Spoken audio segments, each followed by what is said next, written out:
We get a huge update on Alexandre Texier and the St. Louis Blues as an NHL insider revealed a huge report revealing a key situation which has huge implications on the Blues moving forward. But not only that, after coming off a dominant win versus the New York Islanders, one player in particular has completely flipped the script for the St. Louis Blues, and what he is doing is changing everything for the team. We have so much to break down, including an update on Alexandre Texier and this one key player that has been changing the game for the Blues, plus so much more in this episode. You're not going to want to miss it. But Darius, before we get into that, if you're a part of the 50.9% watching this and you haven't hit the sub button yet, make sure to go down and hit that free subscribe button. It means the world, and in return, we'll give you daily updates from all around the team. But with that, Darius, let's just dive straight into this Texier situation that has been an ongoing situation with the St. Louis Blues over the past couple of days. We know yesterday that the Blues had placed Texier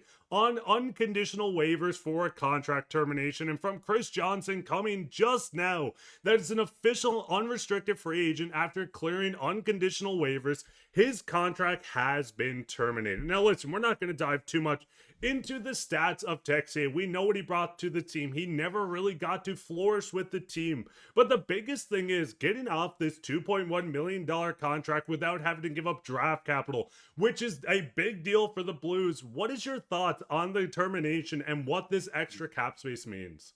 Well, he hasn't played on the team or with the team since late October, I think the 26th. So he hasn't played in a long time. So like you said, you get out from under the $2.1 million without having to give up anything, any sweeteners to another team. So I thought that he was an okay player, but kind of out of sight, out of mind at this point. He's not anybody that's going to be making a difference for this team when we talk about where this team wants to go and where they are right now. So I don't see it as a huge loss. I don't at this point in time.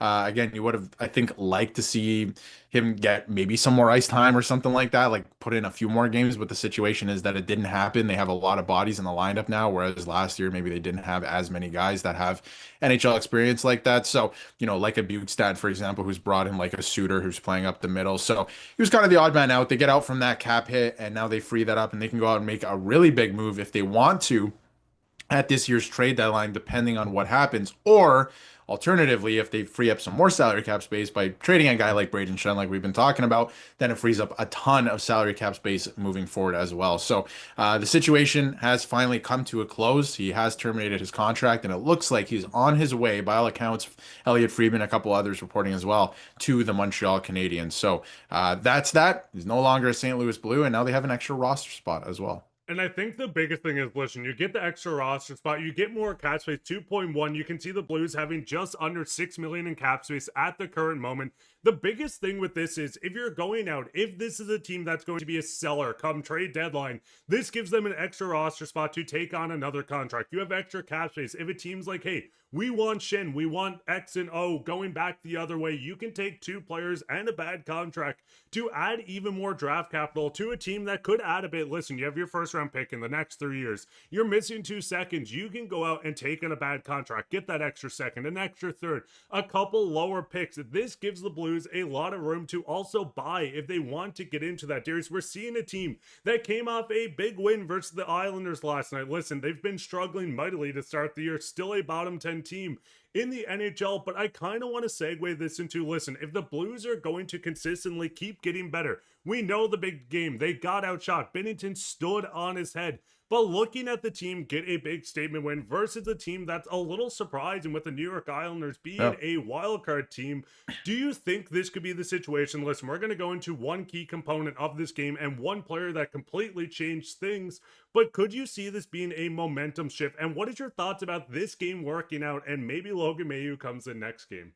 It could be. A lot of people are going to scoff at that, but it could be a momentum shifter for the season. And the reason being is because, yes, the Islanders surprisingly are a playoff team right now. They're a current playoff team. They're in a playoff spot. Binnington had a strong performance, like you mentioned. And these are games that I think you can build off of. It's a low scoring game.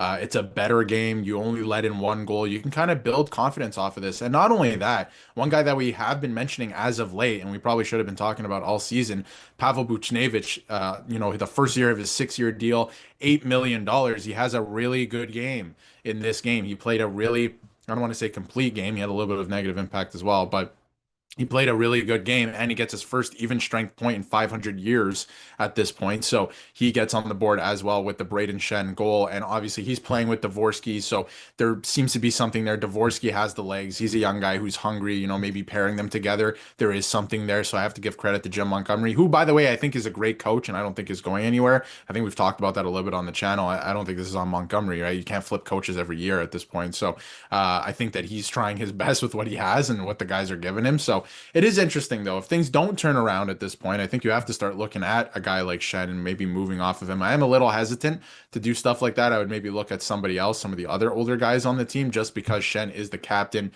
He was here to win a Stanley Cup, like the culture, all of that stuff. Like that's what he brings to the table. So that would be a tough move if they decided to move off of him.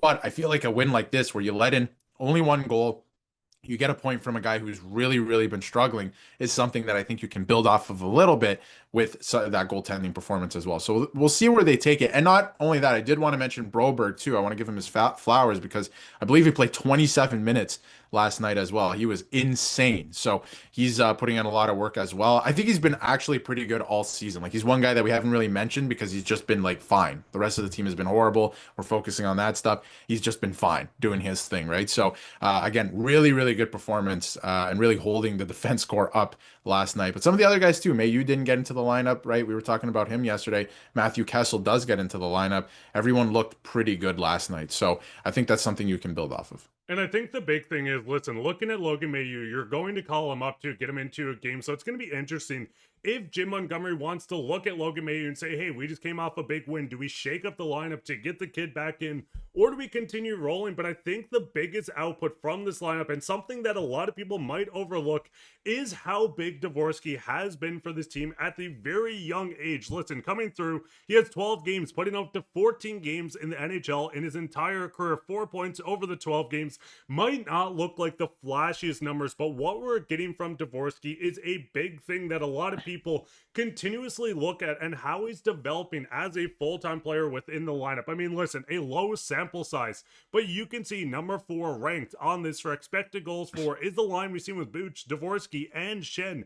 This is a line that has been gelling. You get the young body in between, and it's a little shocking because I know a lot of, including us ourselves, spoke on Dvorsky maybe joining the team as a winger, but going in to take the center position on Shen was surprising. But Darius, I think the biggest thing is looking at the team itself, with Dvorsky stepping up, with how he's playing. Do you think this could be a turning point for Buch and Shen, two guys struggling, to get a young guy, an energized player who wants to stay on this team, to kind of flip the script on that line and maybe add even more value to both players?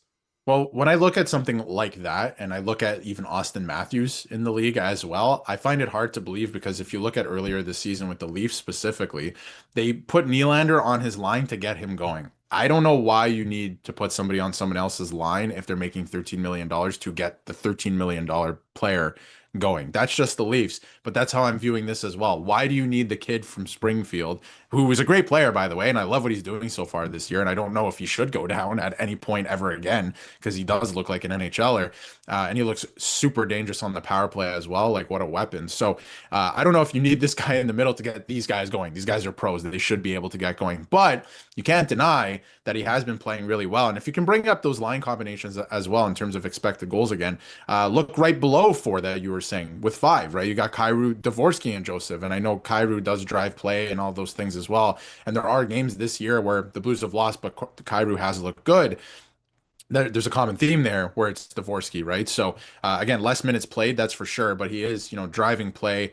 He's picking up some points. He has 4 points in 12 games so far. But again, he just looks dangerous in certain areas. Like he can be a threat. So maybe he gets them going. And I mean, it happened last game. So if they can keep going, if that line can keep producing, it is only one game against the Islanders. Let's keep that in mind. But if they can continue to build off of what happened in that game, then they will be okay. And it's a weird year. The West is a little bit, crazier right now than the East. The East looks horrible, but it is still kind of wide open in the West. You can easily find yourself back in a playoff spot. So if they get going here, they build off this, they ride some momentum, I think this team can be okay. And we know that they are, in theory, on paper, built for the playoffs anyway.